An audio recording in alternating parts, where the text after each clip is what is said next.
Waiver wire winners for fantasy football to consider adding to your team heading into week 7 based off of what you need and who's actually available in your league. Roschon Johnson missed week 6 with a concussion while Khalil Herbert was on the IR. This meant Deonta Foreman was the lead back, but earlier this season, Deonta Foreman was a healthy scratch while Johnson was actually playing football. Johnson opened up the season scoring a rushing touchdown and catching 6 of 7 targets. He's had 4 weeks of 4+ yards per carry. I think he is going to be the lead back in Chicago. Jameson Williams caught just 2 passes, but he took them for 53 yards. He actually had a 45-yard touchdown play, which lines up to expectations, downfield, big play threat. Williams was a former first-round draft pick, 1,572 receiving yards and 15 touchdowns in his final 15 games at Alabama in 2021. 8 receptions on 12 targets for 57 yards back in week 3. He caught all 6 targets for 97 yards in week 5 for 15.7 fantasy points. He caught 5 of 8 targets for 21 yards and a touchdown for 13.1 in week 6. Josh Downs should be picked up.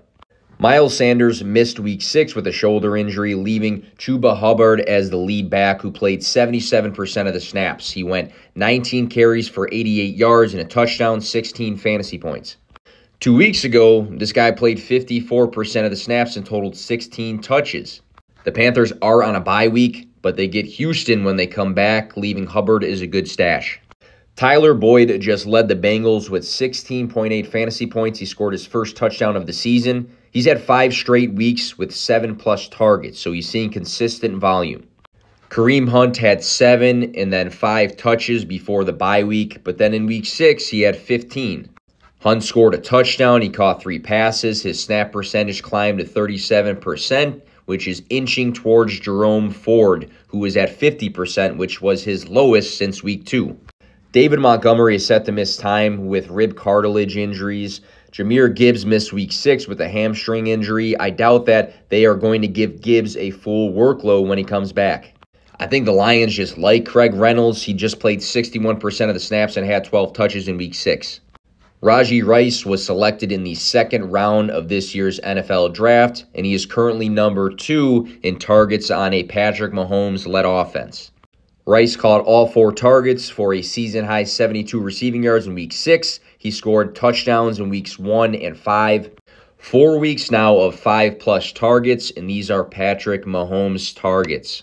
Rice was up to 49% of the snaps in week 6. We just need him on the field more. Joshua Palmer has had 60+ receiving yards in 3 straight games now. He is the clear wide receiver 2 in place of Mike Williams, who is out for the season. 7, 8, and 7 targets the last 3 games. Good volume on a Justin Herbert-led offense. Zach Evans was a 6th-round rookie selection in this year's NFL draft. Kyron Williams is expected to miss week 7 with an ankle injury. Ronnie Rivers suffered a knee injury. He's pretty much the last man standing right now for the Rams. Kendrick Bourne opened up the season with 24.4 fantasy points, and then he scored under 9 fantasy points the next 4 weeks. Back to life, though, in week 6, he caught 10 of his 11 targets for 89 yards and 19.3 fantasy points. No other Patriots wide receiver caught more than 1 pass or earned more than 3 targets in week 6, besides Bourne. James Conner is on the IR, and Emari Demercado, who looked good in week 5, did play 43% of the snaps in comparison to Keontae Ingram's 37%, but Ingram had 12 touches to Demercado's 3. Who was also out-touched by Damian Williams, who played just 17% of the snaps but totaled 19 touches. So Ingram looks like the lead back in the system right now. Wan'Dale Robinson is maybe my favorite ad of this entire video. He caught all 8 targets for a season-high 62 yards and 14.2 fantasy points in week 6. Wan'Dale Robinson missed the first 2 games, but he has consistently been targeted since he returned. 5, 6, 6, 8 targets. The Giants' wide receiver 1 when it comes to volume. Rashid Shaheed has been inconsistent due to volume, but if you're chasing a matchup and you need some upside, I think he might be a decent flex play.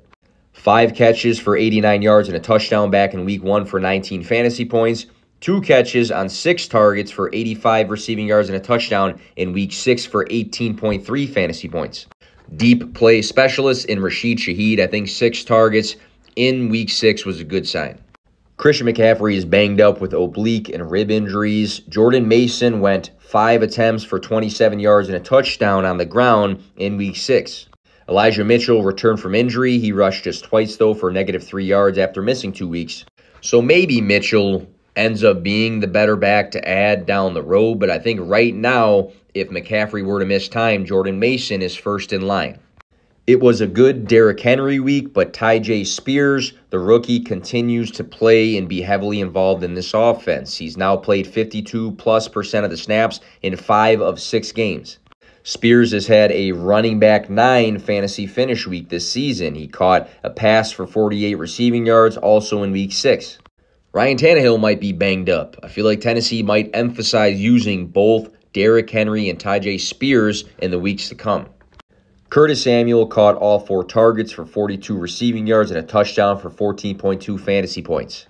3 straight games scoring a touchdown. He scored 18.2, 18.5, and 14.2 fantasy points the last 3 weeks.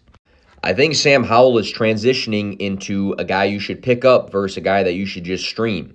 Season-high 3 passing touchdowns in Week 6, season-high 388 passing yards in the week prior, season-high 40 rushing yards in Week 4, 19.6, 26.4, and 18.3 fantasy points the last 3 weeks.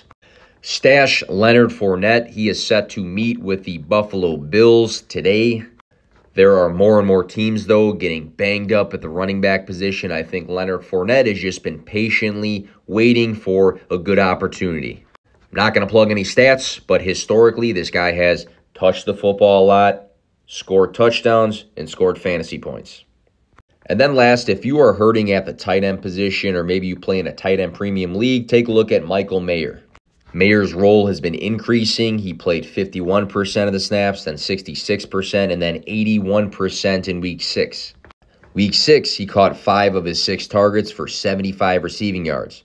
In this guy's final 2 seasons at Notre Dame, he caught 67 balls for 809 receiving yards in 2022, 71 passes for 840 receiving yards in 2021, both in 12 games at Notre Dame.